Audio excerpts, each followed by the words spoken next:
Hello and welcome back to our hard surface modeling for Maya series where we're modeling this ship, now texturing this ship. Last episode we left off, we created this plank texture on the hull. We looked at creating a bit more of a procedural texture for our cannons, which I've gone ahead and applied to the rest of mine. Still a fair amount of texture to apply to the rest of the hull here, and obviously also to the masts. They're all looking a bit grey. I'm going to show you how to do that because these cylinders, I've seen some people struggle with this, especially beginners. I know I did for the longest time. I wasn't really sure what the best way to UV unwrap this is, and there's not always one right answer, but I think in this case there is a best case scenario.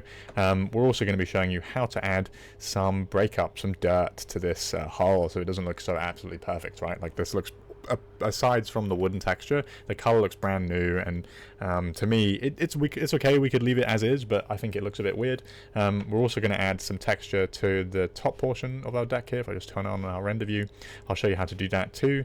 That'll just be with an image texture to add some nice like boards. We could even use the same texture from this, but we'll see. And then if we get time as well, I'm also going to show you how to break up the hull into separate planks, because we've had someone request that a fair few times. One other thing I'd like to show you as well is oftentimes with these ships, I don't know whether this is something that they always did or I guess it's likely a technology that came in later, but particularly ships of this era, they would copper plate a portion of the bottom to help reduce erosion, because otherwise it's just bare wood, and wood obviously, no matter how much you treat it, will eventually rot, especially if it's like constantly wet, which it would be because it's a ship in the ocean, right? So copper kind of helps to reduce that, and I'll show you how we can go ahead and use this, using this piece, create a copper base to this as well. And yeah, by the end of this video, we should have a pretty good start to getting most of our textures done. And I'll feel pretty confident at that point that you guys can go ahead and finish off the rest yourself, really. Obviously, if you do have any questions, don't hesitate to send us any comments. I know one person in particular, I'm forgetting your username at the moment, sorry, you requested that we show you how to break up the planks for this a fair few times. We are definitely going to show you, whether it's this video or a following video, but probably in this video, because you've been asking for that for a while, and it's actually not anywhere near as hard as you think it might be. It can be quite tedious and requires a lot of cleanup, and normally I would say that you want to prep the model to do that in advance. We kind of made it clear from the beginning we weren't going to be doing that with this particular model, but I will show you how we can take this and split it up into parts with it as it currently is. So with that being said, let's get right to adding some texture to these masts. Okay, so to begin with, first thing we're going to do is I'm just going to Control 1 to isolate it, make sure that we don't have it smoothed because it's going to make it easier for us to do our UVs. We're going to come over to our UV editor, and we're going to come up to, make sure we're in the modeling menu, UV, and then camera base, just like last time. Turn off soft select there because we don't need that right now. And then we're going to place our UV seams. So it's maybe a bit of a contentious topic where you place UV seams. It's not as important these days because you can kind of hide them with more seamless textures. But I would say it's best to place them in areas that you're less likely to see. So for us, I'm going to place it straight down the middle, just at the back of the mast, right? So if we're looking at it from these angles, which is where we're most likely to be looking at from, you're not going to see the seam. You might see it from back here, but then there's going to be a lot of stuff in the way, so it won't matter as much. We're also selecting the two top caps here, just because it's going to make our lives easier, and you'll see why in a second. Once we've got those bits selected, we're just going to hold down Shift, right click, and do cut. So just 3 seams in total. We'll then unfold this guy, and we'll give that a second. And then it always spits them out in the wrong way, but the important thing is, like we said last time with our hull, right, we want our UV shells to be running in the direction of our texture, okay? And it will also depend on which way our image texture is running too. So if your image texture is going, you know, if the wood grain is running from top to bottom vertically, then you would of course want these arranged vertically, right, the UV shells. If it's running horizontally, from left to right instead, you would then want to have these arranged going, laying flat like this, horizontally, right?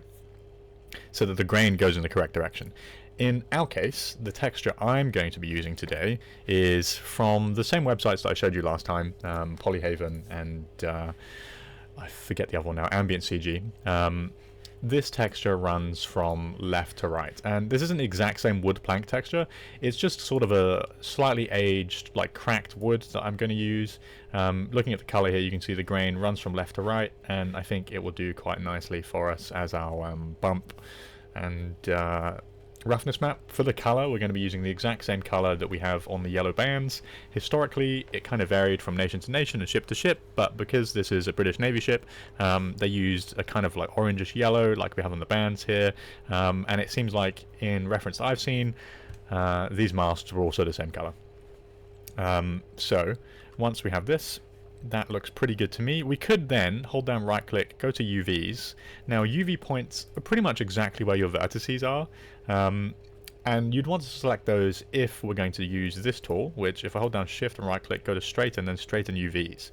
Now what this will do is it will perfectly straighten out all of the UV points. If I just run that quickly, it can take a little bit of time depending on how complex your UV shell is. For this, it may take a couple seconds to a minute, so I'll just go ahead and pause the recording until that's done. So that took a little bit longer than expected. It kind of varies really, but for this it took maybe about a minute or so. You can see what's happened now is it's perfectly straightened out everything. So this is almost perfectly, the square's not the right word, rectangular. There's no oddities to it, and what this will mean is our wood texture will run perfectly up this square. It will be perfectly tiled up our mast, which in this case is kind of what we want. A little bit of distortion is okay. You can probably get away with not having to unwrap these, but if this was getting kind of curly-whirly like this, then you probably want to go ahead using the edge select mode first, straighten shell, and then go ahead and do UV select. Just double click the shell to select all the UVs and straighten UVs. Just a good general practice to do, especially if you want your textures running in the right direction for things like this. Less important for organic shapes, you know, as long as the UVs make sense. Next thing we have to do is we want these to be the same scale as everything else. So if you remember last time, we're going to go ahead and select our piece of the whole. We're going to come down under Tools and click Get under Texture Density. That gets us 11.0417 or whatever. We'll then select this shell, come back and click Set. Okay, then we're just going to lay that out. And then we can move on to the next one. But I think for now, I'll just show you how this is done on one first, and then you can do the rest yourself. So I'll just give that a quick save. It's telling me now that I'm using a student license. That's just because I've imported some things from back when I was using a student license, and Maya likes to keep track of that stuff. Autodesk does, sorry, for, I guess, finance reasons. What we're then going to do is create a new material for this. So we're going to hold down right click, assign new material, Arnold, AI standard surface down here. Okay, then we're going to name this masts yellow, because that is the color they will be. We're then going to bring up our Hypershade editor. You can see we have our new material. I also have our wood upper hole material here right now as well. For this, we used, if you remember correctly, a... oh no, we didn't, sorry. No, never mind. Ignore me, I was thinking of a different project. But for this, we used just regular textures, okay? Texture images. And we're going to do the same for this too.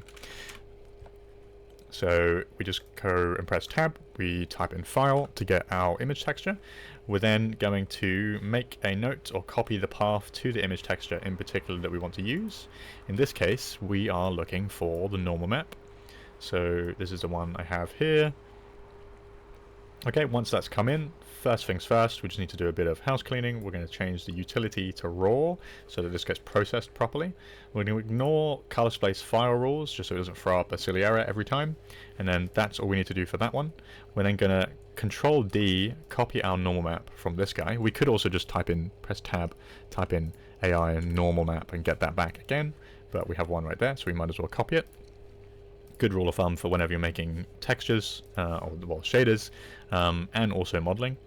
We're going to plug in the out color into input and then the out value into normal camera. We're then going to also take another file texture node. We're going to do the exact same thing this time, but with the roughness. More of the same of what we did last time, just kind of going over it again to reinforce it and show you how we do it on a cylinder. In this case, we want the color space to be raw, tick this box again, but for any textures such as roughness maps, if it's a black and white map like this, you want alpha is luminance to be checked, okay? We're then going to go ahead and copy, actually we won't in that case, we'll create a new color correct, just in case we've got any settings changed there. And the reason I like to create a color correct between our roughness map and our actual shader is because it gives us more control over the actual qualities and the how rough the roughness map can be. Let's say we want to tweak this, it's much easier for us to just use a color correct node than it would be to take this file texture into Photoshop or Paint if you're a maniac and just edit it there. So we'll just put that into input, and then color, we're going to take the out color red. You can also take the alpha as well, just through force of habit I like to take the red. And we're going to put that into specular roughness.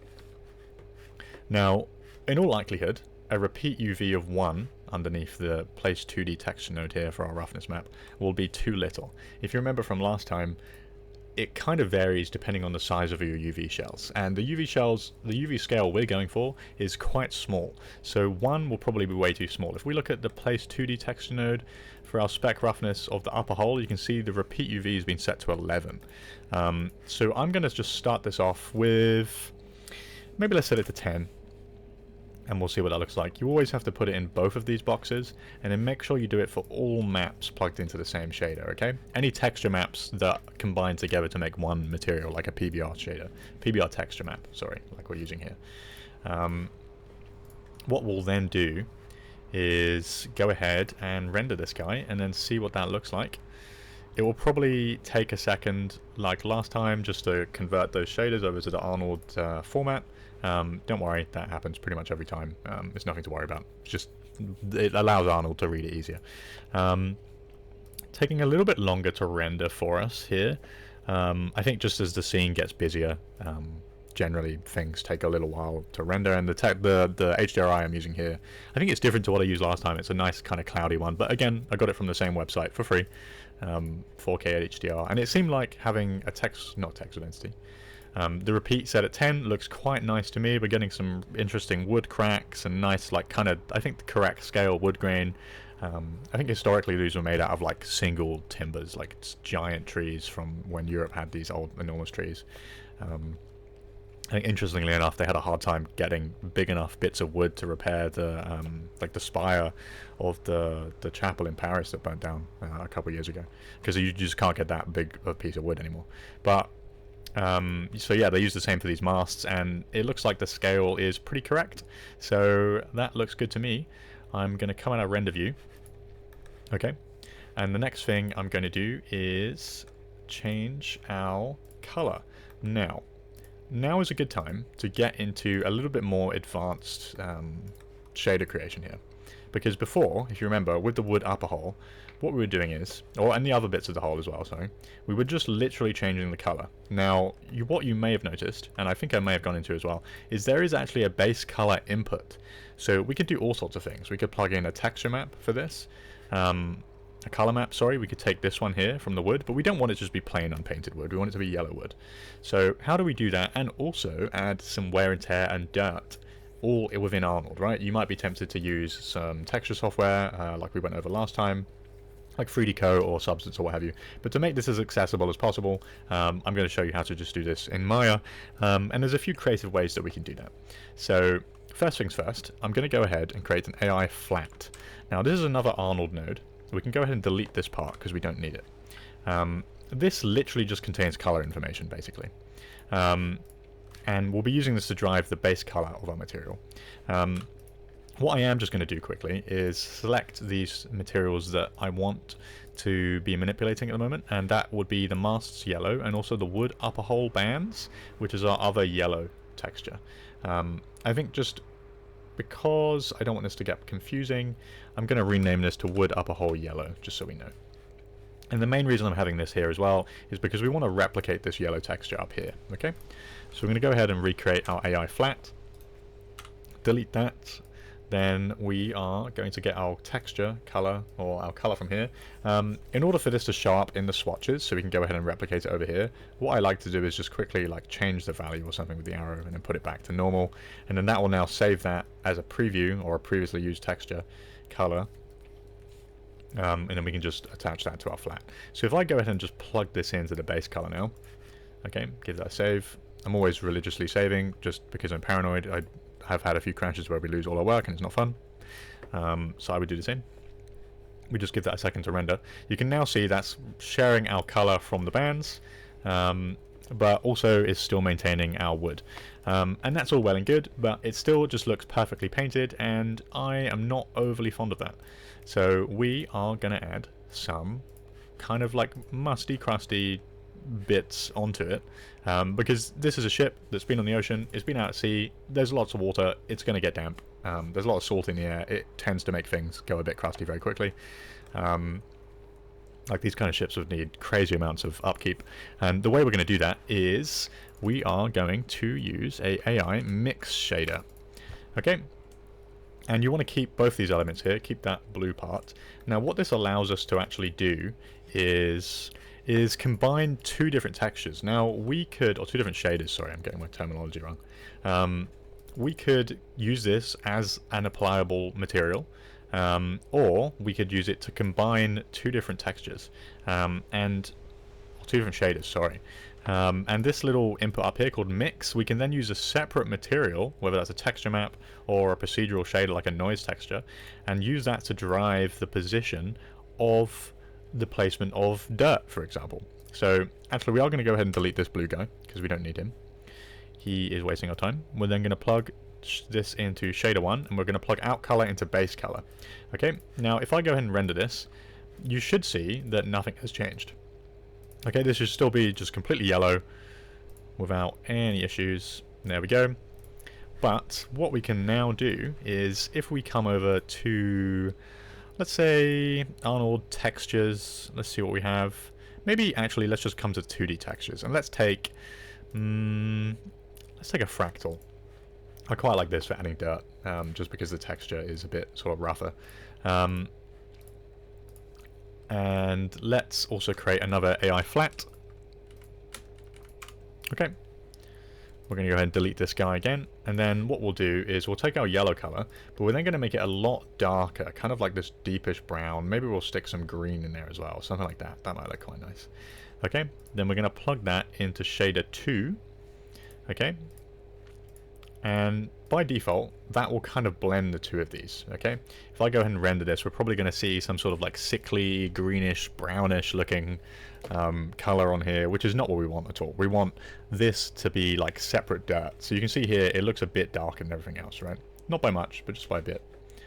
Okay, now if we just stop that render, come back to our hypershade, and then we're going to take the out color red from this, much like the roughness maps, right?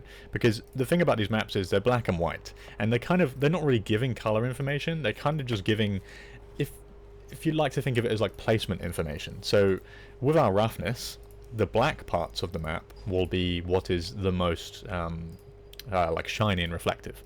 The white parts of the map are what is roughest. So in this case, what this map is doing is it's telling our mix shader, okay, in the white areas we want to have our yellow material, and in the black areas we want to have our like darker dirt material. Okay, and in order to do that we can either take the alpha or just the color red, because we just want this in black and white. Okay, I'm going to take alpha as luminance up here, and let's go ahead and render this and then see what this looks like. This will often need quite a lot of tweaking, to be completely honest with you, and I think it's quite fun. It's one of those things about procedural shader creation in Maya that can be a little fiddly, but you can see already we have now what looks like some green must, some green crusty bits on our mast, and that took just a couple shaders. We can go ahead and tweak this to change the scale of it. The only downside with this sort of thing is the positioning of certain materials is a little limited. You can, if you get creative, use a bunch of ramp nodes, and we can get into what that is at a later date. Basically a ramp node is kind of like a gradient. So if we had a ramp node connected into this somewhere, with the gradient going from black to white, it would mean that the dirt would like start off strongest down here and then weaken out up at the top, you know, or white to black, vice versa. So if I go ahead and zoom in on this a little bit, you can now see we're getting some kind of nice green splotches on here, which I like to imagine is probably like algae or just like wood wear or something like that. We can also do this exact same thing, by the way, for our roughness maps and our normal maps. So we could add in some more variation for that. We can probably go ahead and do that with the normal maps. Let's give that a go. So if we take another mix shader, okay, bring that down here. Okay, if I take the mix shader here and then plug in the normal map into shader 1, the out color red, or actually, sorry, just out color in general. And then if I take the fractal out color, and then we will put that in shader 2, and then we're also going to take the out color, or the out color red, and then put that in mix. This should work. And we're going to take the out color from this and then put this in the input of the normal map, and then in theory now this should then give us a bit of breakup in a normal map. So it gets a bit confusing the more nodes you have, and this is quite a simple shader so far. So looking at it, this may not have worked. Somewhat hard to tell. Oh no, we're still getting our normal. Okay, and it's just adding some little bits of variation. We're getting a little bit of bumpiness with this like other dirt texture as well. It's a little bit too extreme for my liking, to be honest. I don't think it would be quite that dirty. I think they probably are going to take care of it and maintain it. For the sake of this then, I am not going to have my bump combined like that, but just to show you guys how it works, that's how you would do it. You could just use mix shaders again and just get creative and play around with it in that way. So we'll just go ahead and then plug that in like normal. What we can do though is mess around with our fractal shader. So if I leave this rendering, and whether or not you'll be able to do this will depend on how strong your computer is, but we'll leave that going. And what we can do then is, because our fractal is directly driving the position of this mossy bit, we can just adjust things like the amplitude, and you can see that's affecting how much green bits there are. Okay, we can change the frequency ratio if we want to actually increase kind of like how often the pattern replicates. You can see now we're getting it kind of like going a bit more extreme up and down the pole. Or we can also reduce this to have bigger splotches. I think 2 looks pretty good, but the only thing I'm not too fond of is just how strong the effect is. So what we can try and do is maybe turn down one of these settings here. Maybe the color gain. Okay, if we mess with the color gain, we can then make this a little less obvious. So what I'm going to do is, and it's very, very fiddly, I'm going to turn it down to maybe something about like that. So we're still getting a bit of like color difference, color breakup in the pole, but it's not like a huge, massive amount, okay? It's just a little bit. And then you can go ahead and layer effects up like this even more, but for the time being, we'll just stick with that. That adds a little bit of dirt to our material. We can also then go ahead and do that for the yellow bands on the rest of the hole. That's one of the reasons why we have this up here. So if I go ahead, select this mix shader, go to edit, then duplicate shading network, that will then create a perfect copy of this. Then literally all we have to do is drag it down here and drop it into the base color. We go ahead and render this again. We should now see a bit of moss and dirt on the yellow bands over here as well. Okay, there you go. So those aren't like quite completely perfect yellow anymore, and I think that is a pretty good amount. I might adjust it actually a little bit on the bands, so it might work for one thing on the poles, but for here I think it's a bit too extreme still. I'm not overly fond of that, so I might go ahead and check out the fractal. Sometimes that doesn't always update in here straight away, so we'll just stop the render and then start the render again if that happens. I'll just give that a second to start again. Okay, and then what I can do is maybe we'll turn down the amplitude slightly. Maybe down to something like that.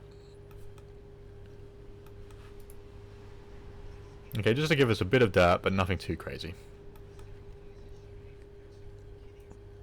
Okay, perfect. Right, now that I've shown you how to add textures to this, what I'll then show you next is how to add textures to this part of the deck. So what I'm going to use for this is maybe we can use the same texture we used for the hull here. I think that would look quite nice. We might just increase the amount a little. So to find that again, if you have a hard time getting back to it, we can just use one of our old texture nodes that we have for the wood upper hull. We can then press this, and then we can copy this. Okay, we'll save that for later. We'll then select our parts of the deck we want to apply this texture to, that being these three guys here. Okay, and then we'll go right click, assign new material, Arnold, AI standard surface. Okay, and then we'll call this decks.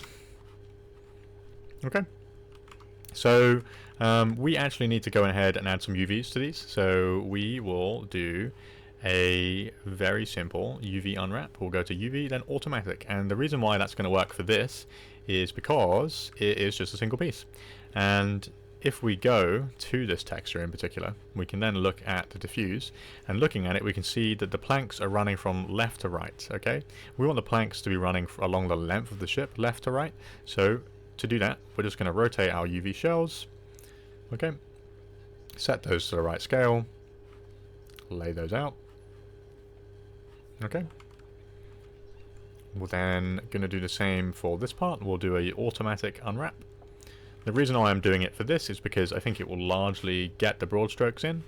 So you can see here, yeah, what we're really worried about is this top deck portion, because that's what we can see. We want to make sure that's aligned in this direction. We'll set that again. Just align anything in the same direction. Okay, then we'll go and lay out UV. And then one more time for this portion up here. Again, UV automatic. I wouldn't always recommend UVing automatically, but in this case it works pretty well for us.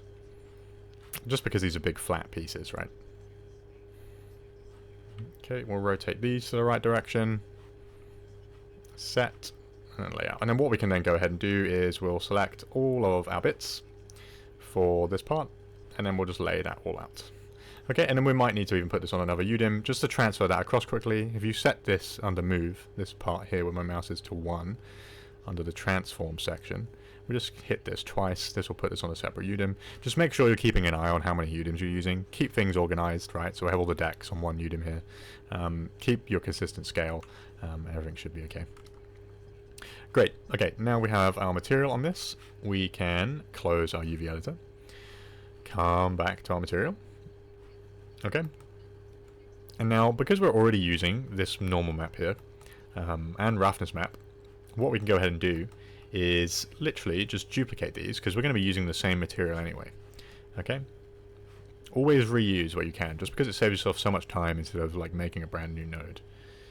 Okay, we're going to connect this up like normal as we were, but I think we're going to want to increase the repeat UV for this.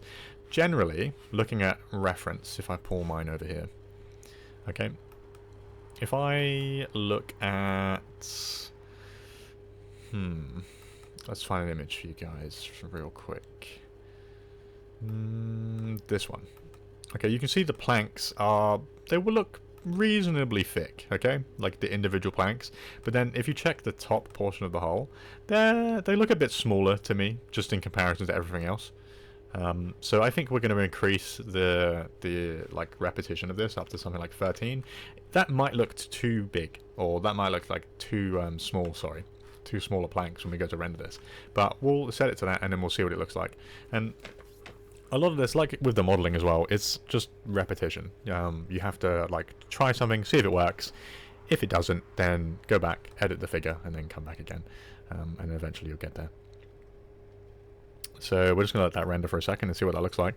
So already I'm seeing with some of the normal map, it's hard to tell because this is white, like, and it's very, very bright, so it's hard to see. But We're seeing some lines in here already. It's a bit grainy, so hopefully that's coming up on YouTube just as well. I'll leave that to render for a second. But that is already looking like a pretty good scale to me. The thing I like about this texture in particular as well, and why we're using it so much, is because of these nails in here, right? So it's kind of like a one-stop texture file for this ship. It's really going to do a lot for us. And if we don't use that one, we'll certainly be using it for... like a different, we have that one other texture we're using for the masts, right?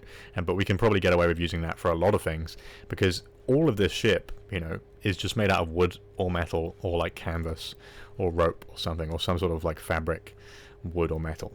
So there's really not like any crazy like polymers or anything like that going on. So it kind of simplifies things a lot. You don't really have to have that many different shaders, except for things that have different colors or like different types of wood, different finishes, stuff like that. Okay, we now need to add a color to this. What I'm going to do, I think, is we're going to do a similar setup to what we did last time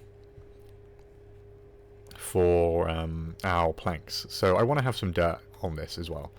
So we're going to move that down.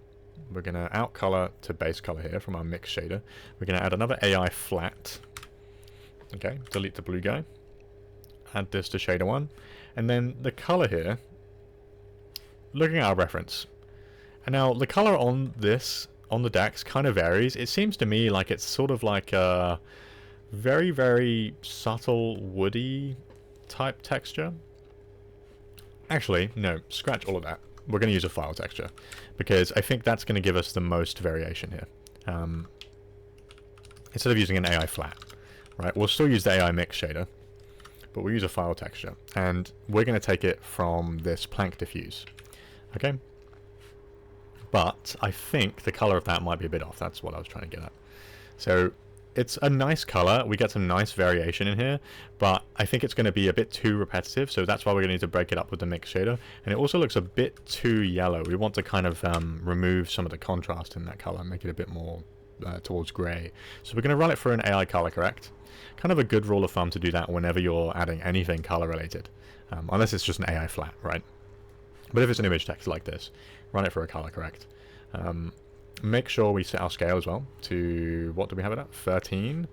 So we'll set the repeat UV to 13, otherwise we're going to get some weird overlap. Okay, and then we'll go ahead and render that and see what that looks like. We give that just a second. Okay, and there is our texture. So that is looking pretty good to me, but you can see some very, very obvious repetition, right? Like you have this plank here with this little detail, and then it's again here. And it looks nice. Maybe from a distance it will work. But we sort of add a bit of breakup, and also the color is just a bit too strong. Like I was saying with the reference, we kind of want this to be a bit lighter. So I will go ahead back and look at our reference. You can see here it's got this kind of like woody texture, like brownish color, but it's a bit darker than this, or a bit lighter than this, sorry. So we're just going to come back to our color correct, make sure that's selected, and then we're just going to reduce the saturation down to something like 0.7. Okay, and you can see very quickly that's taken a lot of that out. I may even reduce this down to like 0.6. Actually 0.7 I think is a nice middle ground, and then I might increase the exposure by just a smidge up to like 0.4, just to bring some lightness back into that. Okay, so now all we've done is we've just slightly shifted this. You want to do small little tweaks with this, not big massive tweaks. You know, if I increase this exposure up to like 2, it looks like, you know, this is way too bright.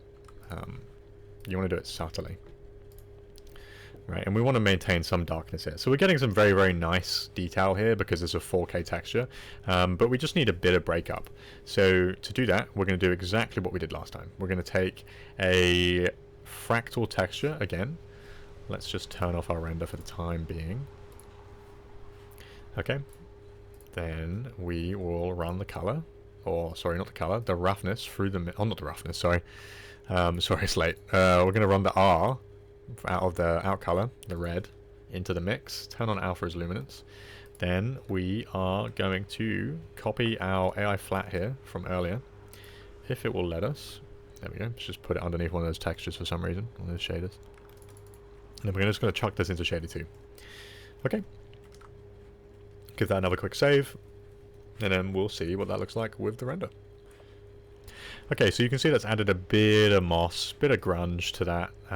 Kind of simple, but we can go ahead and modify this a little bit. So let's maybe change the amplitude, because I think it's a bit too strong. I don't like that too much. Actually, for now, let's keep it there. Then let's maybe change the frequency ratio, just to increase it. And I think let's make it slightly less green. I don't like how algae-ish that's looking. Maybe that makes sense. It's kind of up to you, right, at this stage. This is just a brief introduction into shader creation. It can get a lot more complicated than this. Like, you could do mixed shaders into mixed shaders, right, combining so many different textures. And I would encourage you to experiment with this. I'm just sort of showing you the basics here to get you going. I'm going to change the color of this AI flat because I don't like the green so much. I'm going to make it darker. And then maybe take out some of the color a little bit.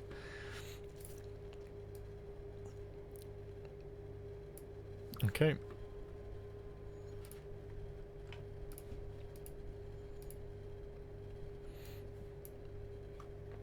Okay, I think that is looking pretty good. We could then even run this through the roughness as well.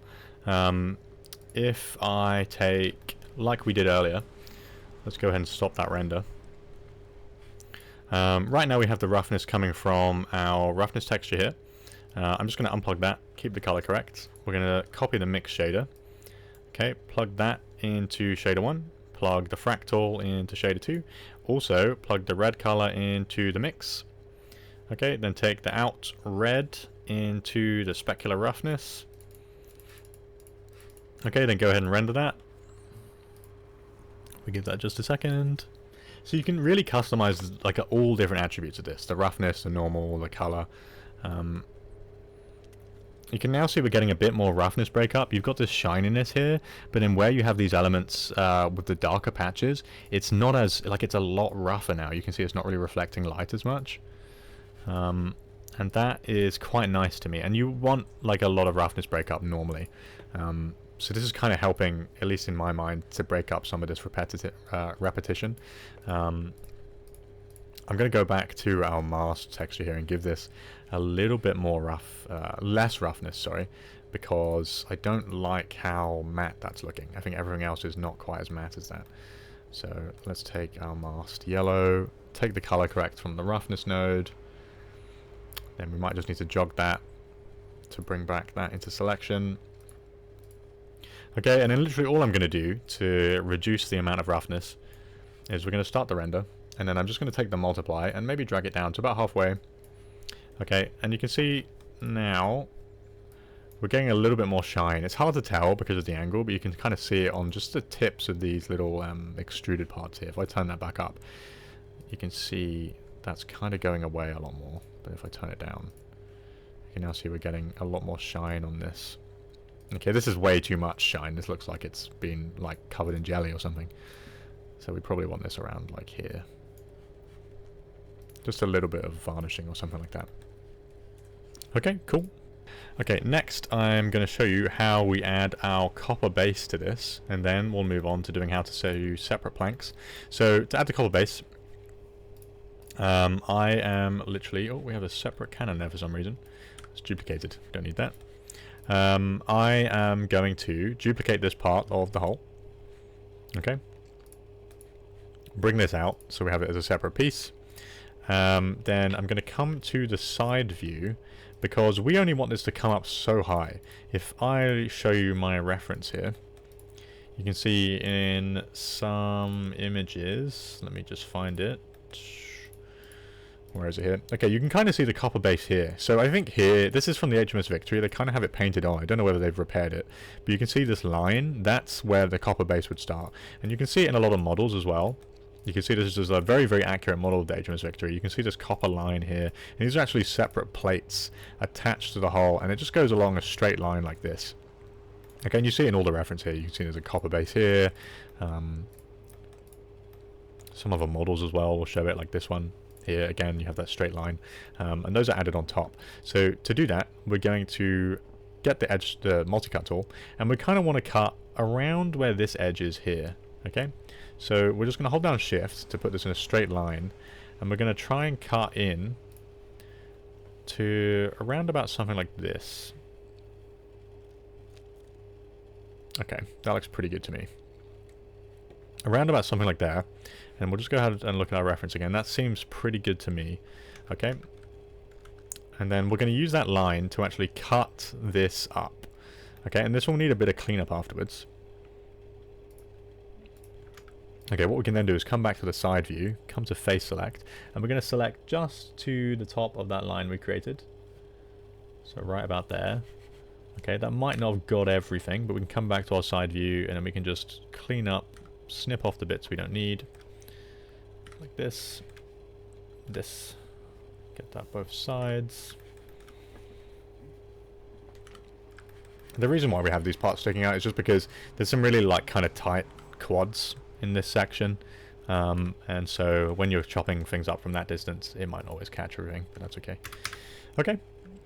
And there we go. We now have that part of the hole just perfectly cut, but then also sitting right where we want it to, around about kind of the waterline. And this is going to act as our copper base. And you can see as well, like compared to the reference, we have it down at that waterline, which is exactly what we wanted.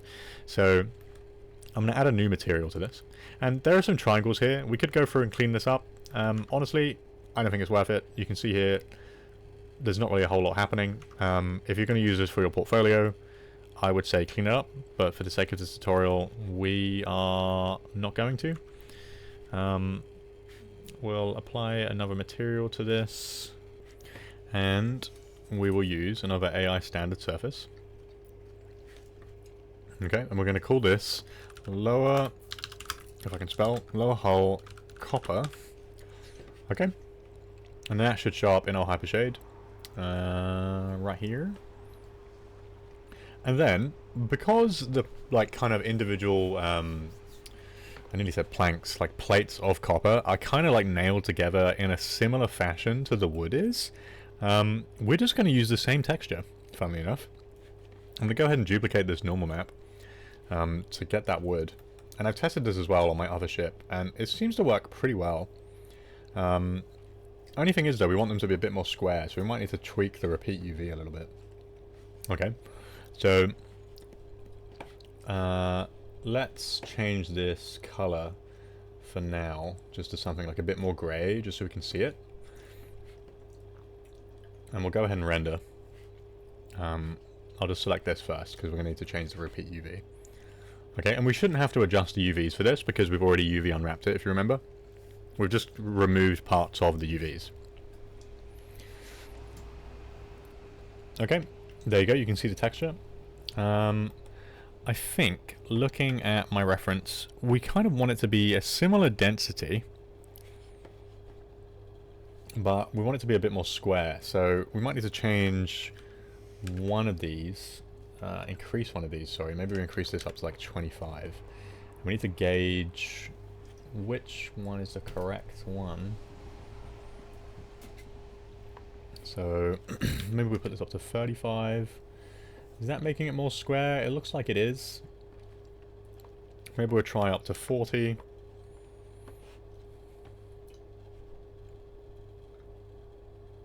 And then maybe we'll reduce this down to 10.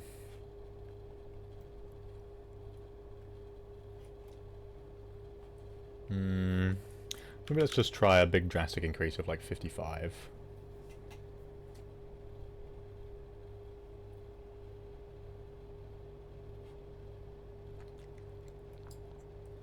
Maybe we'll put it back down to 45. Okay, so that is kind of adding a bunch of different plates. We can see we're getting a weird intersection, which is not what we want, so we're going to come back to our viewport, and then we're going to add a little extrusion to this, but not by much. So we'll just do a big overall extrude.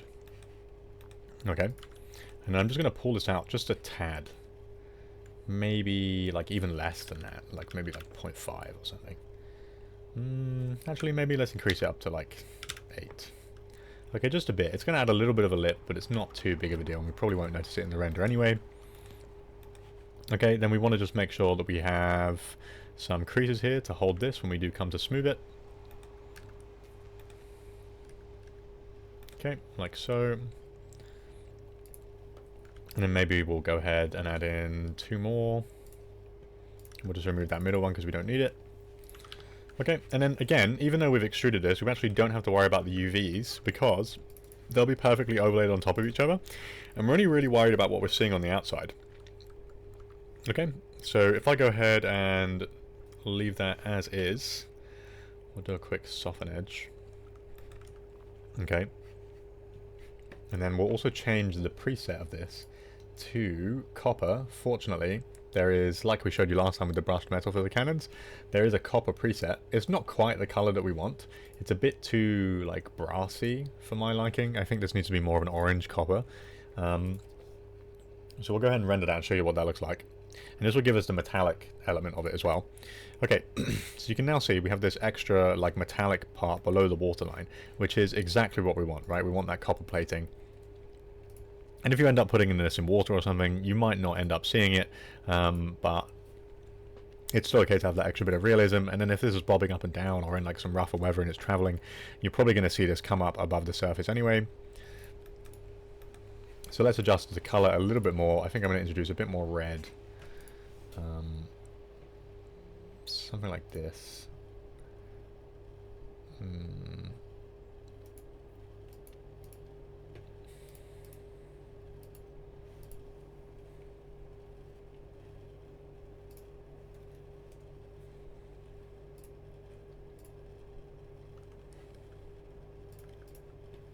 Maybe something more like this. Okay, that looks pretty good to me.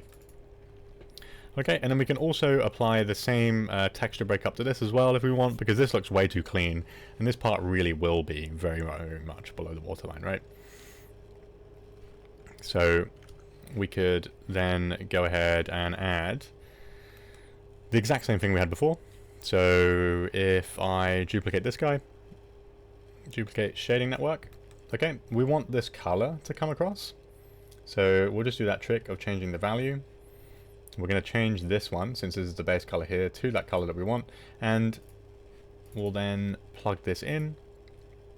Okay, the metalness is being driven by this slider here, the metalness slider. We want to keep that at 1.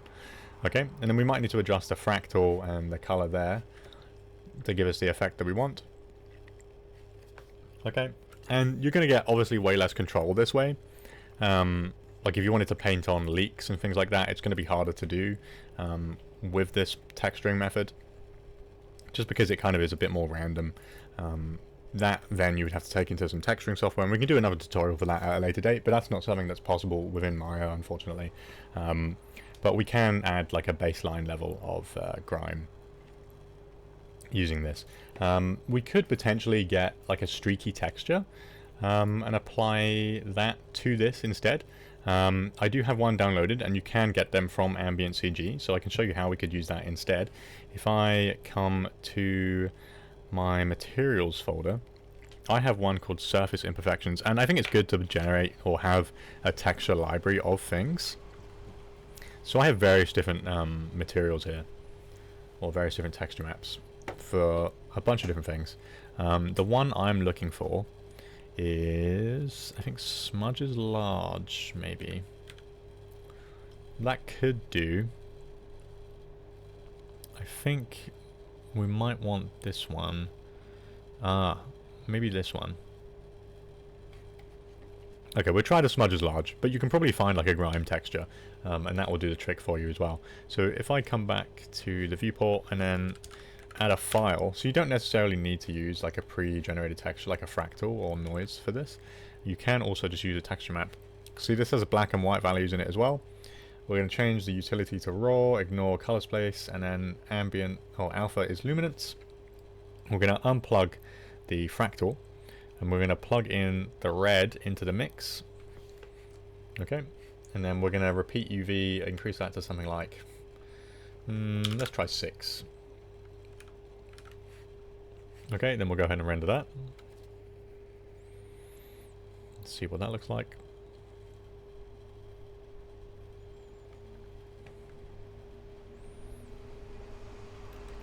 Okay, that does not seem to be doing too much for us right now.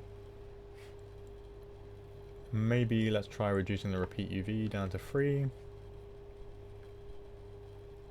Okay, we're getting a little bit in there, but I think it's just because this texture node, this texture file is not too drastic. So what we can do then is we can instead run this through an AI color correct.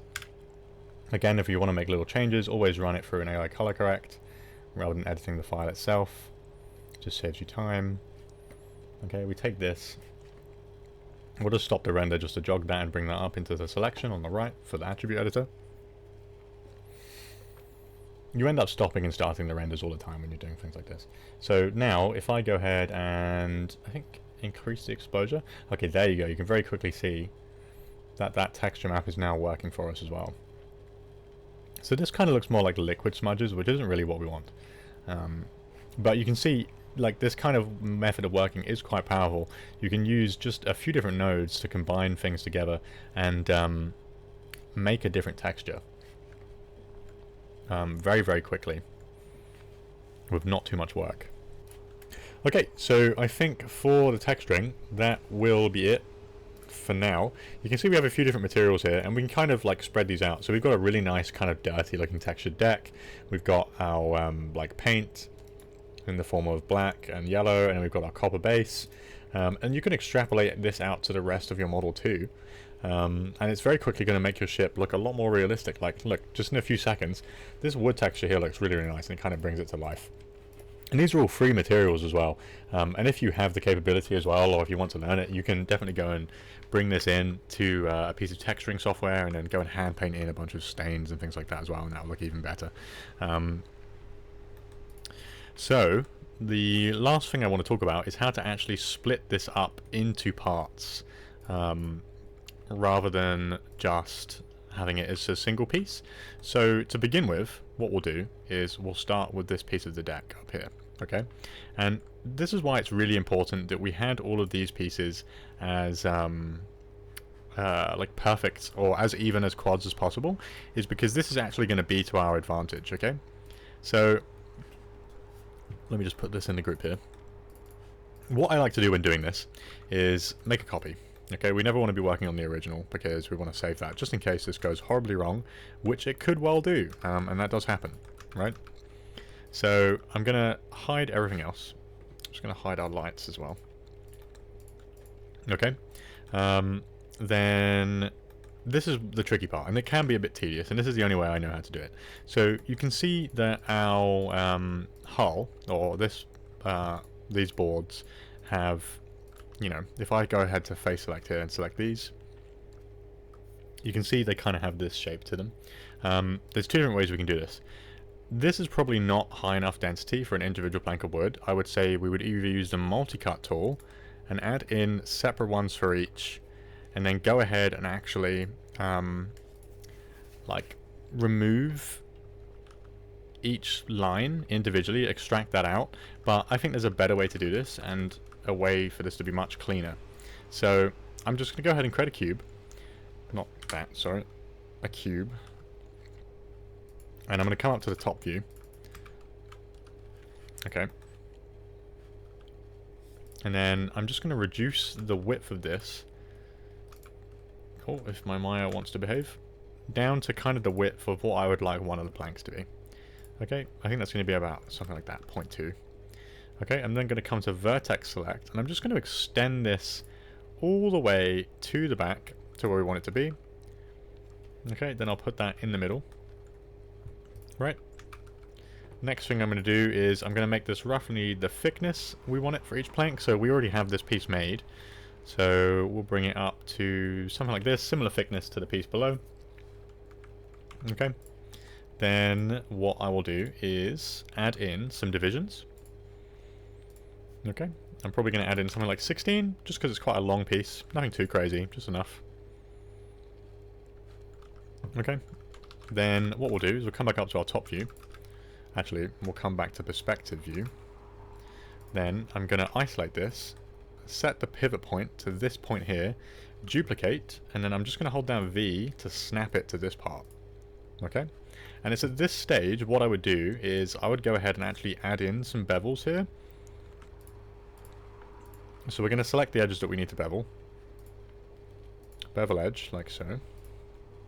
Okay. Then reduce the fraction down a bit to maybe something like this. Okay. Instead of repeating that, we'll just duplicate that back across. Okay, we're then going to hold down and soft edge these, and you can see we're already getting our kind of plank lines here. Good thing to do as well would probably be to UV them at this stage, because we're going to be duplicating these quite a lot, and you don't want to be having to UV 800 individual planks of wood, because I promise you will hate yourself at the end. I've done it, and it's not a good idea. Okay, so UV these first, set the scale, lay them out, and it will just save yourself a hell of a lot of headache. So again, I'll go ahead and duplicate this over. Okay, and then what we're going to do is I'm just going to press Shift D now, and that, as you can see, is automatically going to repeat our previous action. Okay, we want to do this until it gets to the edge of where we need planks. I'm then going to isolate this guy, set the pivot point to the other side, duplicate, hold down V to vertex snap till it hits the side, then we're going to press Shift D, do the exact same thing until we get to the same distance again. Okay, then we're going to go ahead and combine all of these planks. That might take a second, because there's a lot of geo. You can probably make this mesh a little simpler as well if you want to, but there you go, you have individual planks. You could then, if you want to, start editing individual ones. I mean, I would say do this beforehand, before you start combining this. You could, you know, instead of just duplicating the same length of plank along the entire thing, you know, what we could do is maybe, like, I'll delete one of these. Maybe if I copy this, you know, bring this over, something like that. Then, you know, what if we remove some of these edges? Like, what if I delete that, you know, cap this off, go ahead and bevel it. Okay, and then we could, you know, duplicate this out, so we get some like horizontal cuts instead of them going completely vertical. And you can see this is going to take a really, really long time. What you could do even as well is make a pattern. So you could make like a pre-selected amount of planks, and that's probably what you'd want to do as well, because these wouldn't all be like single pieces. So you could have something like this. We'll just use this one as an example. You know, you could have it come like this, and you could have this one pull back. Maybe like delete some of these. Then you could have like the next one come over, and have that be a slightly different length. Maybe we delete these ones and then duplicate this and then pull that in, and then get rid of the rest, and so on. And you can see, like, we can kind of make our own like cut up planks.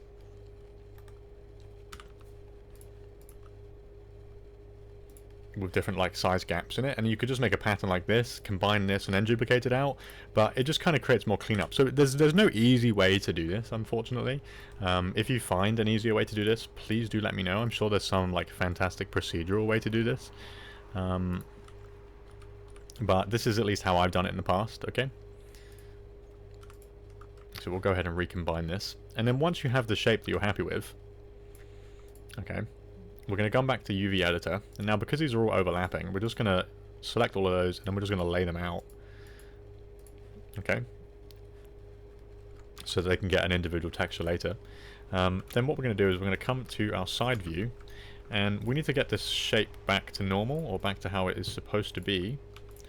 So we're going to have it come down to about something like this.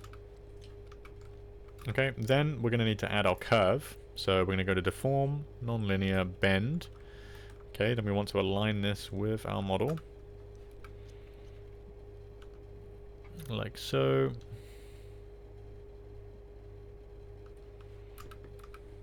Okay, then we're going to add some curvature. Rotate this around. Okay, you can see it kind of curves up a bit like this.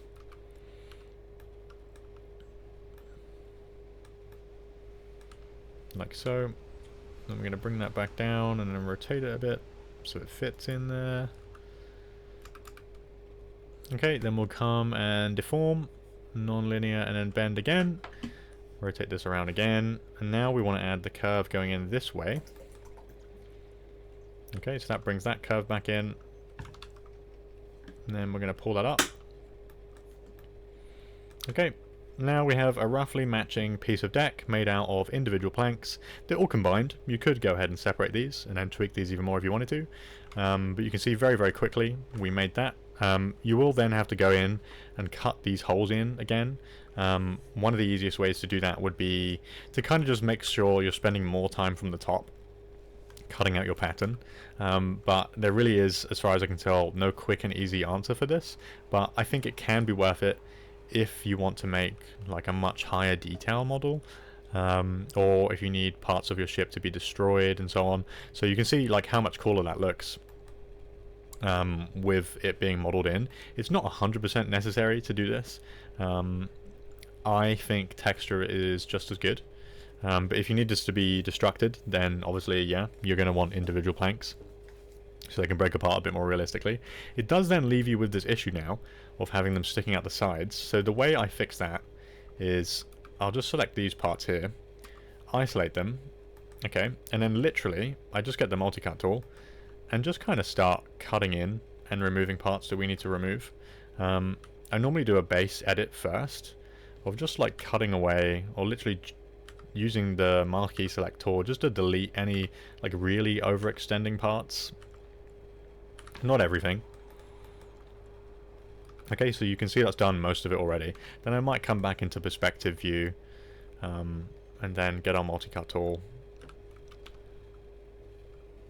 you know, and slice out some parts.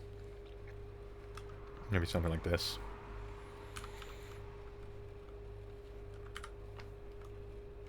Okay, and then use like soft select just to push that in.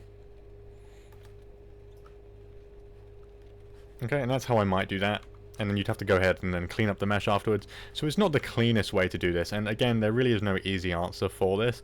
But I think if you want destructible decks, it's just something you kind of just have to put the elbow grease in and get to work. And it's very much the same way with the hull here as well. You could, with this, I would almost be tempted, you know, to have done this at an earlier stage and just select these lines here, select these faces, and then extract them out so you have individual planks, but then you'd have to go ahead and bridge these, you know, one side at a time, and you can certainly do that. The other way you could do this is you need the planks to flow in a specific direction on the bottom here, and I wouldn't just cut these out with these edges, because the way this actually flows, if I get the reference up here, let me see if I can find a good picture.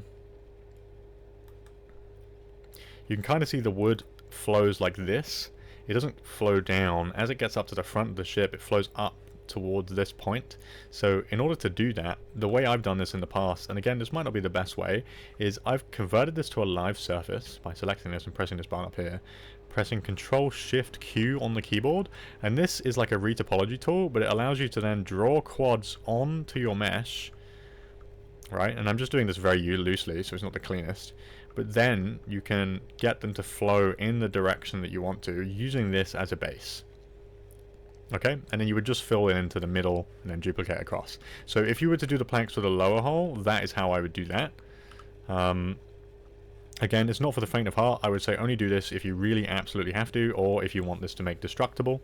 It will take time, but I think in that instance it will be worth it. And you can see here, this upper portion of the deck, like, we made this pretty quickly. It just needs some cleanup.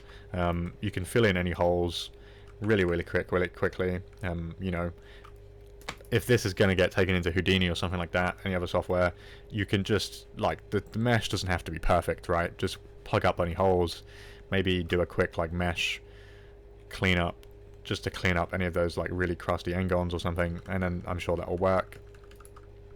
But yeah, that's how I would do that, and yeah, it's tedious, but it can be worth it if that's what you're going for. So I hope that made sense. I can do a longer video on making a piece of the hull if you would like. Maybe just a separate dedicated video where I make an entire deck, maybe this piece, but it would be done in exactly the same way I just demonstrated there. you know, we would just spend more time on making the individual boards, but it's done exactly the same way, just duplicating, bending, then cleaning up and plugging any gaps. But yeah, that is kind of the final episode for the texturing. The next episode, we're going to go a little bit into how to make like some more of the specific parts, like these cannons, because I know some people struggle with creating meshes like this where you've got interconnecting cylinders, and it can be quite tricky. I know I've struggled with it a lot in the past, and it, to be honest, is still quite hard. But I really hope you've enjoyed this tutorial, and it's been... We had hoped to sort of create like a complete model, a complete textured model, but it became sort of far too extreme. I think this would be going on for like 600 parts, and I'm sure you guys don't have time for that. So we kind of wanted to just give you guys the kind of information and the examples to go ahead and play around with this and do this yourself. And I think we've done that. And if you have any questions at all, like, we'd obviously love to hear those. And help out where we can, and we can make any other specific videos as well if you like to supplement this. But yeah, I'll see you in the next video, which will probably be the final part as well. We're thinking about doing something fun where if you guys want to send us your completed models, we'll like make some little certificate for you and send that to you. But you don't have to do that as well. We just love to see them as well. I'm sure some of yours are probably like even better than mine. And I'd like to see some of the fun creations you've made as well. So yeah, we'll see you in the last part next week, Monday, and I hope you enjoyed this episode and found it useful.